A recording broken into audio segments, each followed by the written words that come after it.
Hi all, welcome to my channel. This video is about Amazon EventBridge. I'll show a hands-on exercise where I will use Amazon EventBridge to set up a cron job. Amazon EventBridge makes it easy to connect between various AWS services. Events from one AWS service can be sent to the EventBridge, and you can set the other AWS service as a target for that particular event, so that whenever this event happens on one service, the other service will get triggered. For example, the target could be an SNS topic, so that when this event happens, a notification is sent out. Or the target could be a Lambda function, so that whenever this event happens, the Lambda function will get executed. The event could be S3 object upload. Whenever that event happens, you can set the target as a Lambda function. It reads the name of the bucket, it reads the name of the object, and it accesses that object and processes that particular object. So that's how EventBridge works. EventBridge can also be used to set up cron jobs, meaning you can actually schedule some events. You can say every 5 minutes, please create a timer event. So every 5 minutes, the EventBridge will send out an event and you have to set up the target. Target could be a Lambda function or it could be an SNS topic. So every 5 minutes, it generates a timer event and it goes and triggers the SNS topic. And if your mail ID is subscribed to that SNS topic, you get an email notification every 5 minutes. That is exactly we are going to do in this hands-on exercise. It is a very simple exercise which even beginners can do. Let's start.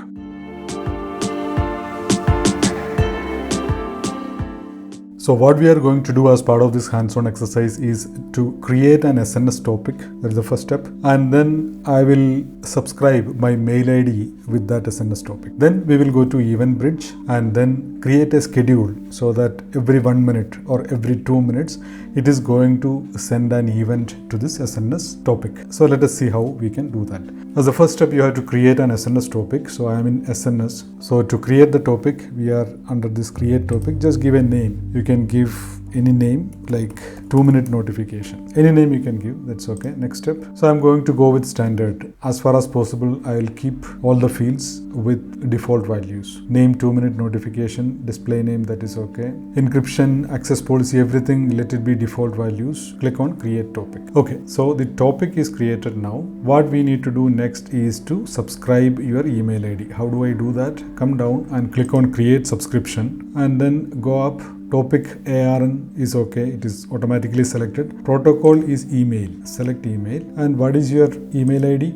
I have created a temporary email ID, I am going to give that. So this is my temporary email ID. Come down, create subscription. Now an email has been sent to that email ID, so let me go and check that. Refresh your inbox, you can see that the mail has come. Select it. So come down. It says you have chosen to subscribe to the topic so and so. To confirm the subscription, click or visit the link below. Confirm subscription. Just click on that and it is done. Subscription is confirmed. Close that.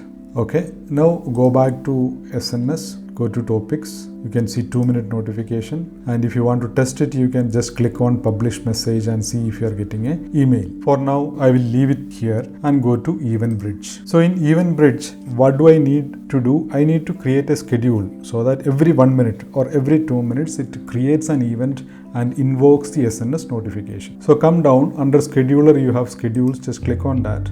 Okay. Now come down. Click on create schedule and schedule name, I'll say 2-minute event. Any name is okay. In real life, it has to be a meaningful name, but here 2-minute event is okay. Description, let us leave it. Schedule group default, that is okay. Come down. So occurrence. So this is important. Whether it is recurring schedule or one-time schedule. I want to put it as recurring schedule so that we can see continuously emails coming. So I'll select recurring schedule.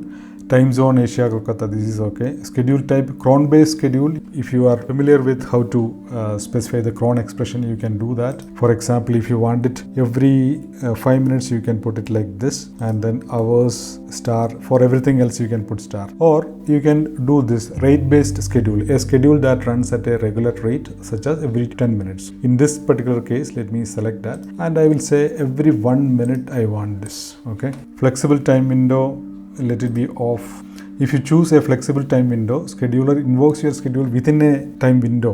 Within 5 minutes, anytime it can raise that event, but I don't want that. I am switching it off. And when do you want to start it? This is optional. Okay. So if you want to start it from tomorrow or from next week or next month, you can actually use this. but I'm not choosing that so that it will start immediately. Next. So what is your target? My target is SNS. So where is SNS here? Publish. Okay, so select this, and SNS topic there are 2, but what I want is 2-minute notification, and message. Hello, this message is triggered from EventBridge. Any message is okay. Come down. Next, come down. I will leave everything with default values. There are several other configuration options possible, but I'm not doing that because we just want to see the very basic use case. Next. So I'm ready to create the schedule, create schedule, completing create schedule. Okay, your scheduled 2-minute event is being created. It is enabled. So even though I have named it as 2-minute event, actually I specified the schedule as 1 minute. Okay, so that is a mistake from my side, but that is okay. We just want to see the result, right? So every 1 minute I should get a message in my temporary email box. So let us see if it is going to happen. So you can see the first one has come. Then we'll have to wait for 1 minute. So you can see that it says, hello, this message is triggered from EventBridge. Now this is at 12:32. By 12:33, I should get the next message. So I will stop this video and then start it again at 12:33. So you can see that the next message has come. The message body is same message. So you can see the date 12:33, it is 12:32, and 12:34 also the next message will come. So this was a simple hands-on exercise to show how you can use EventBridge for scheduling your cron jobs. So please try this out at your end and see if it works. I hope you enjoyed this video. I'll come back with more hands-on videos. Please consider subscribing to my channel. Thank you. Bye.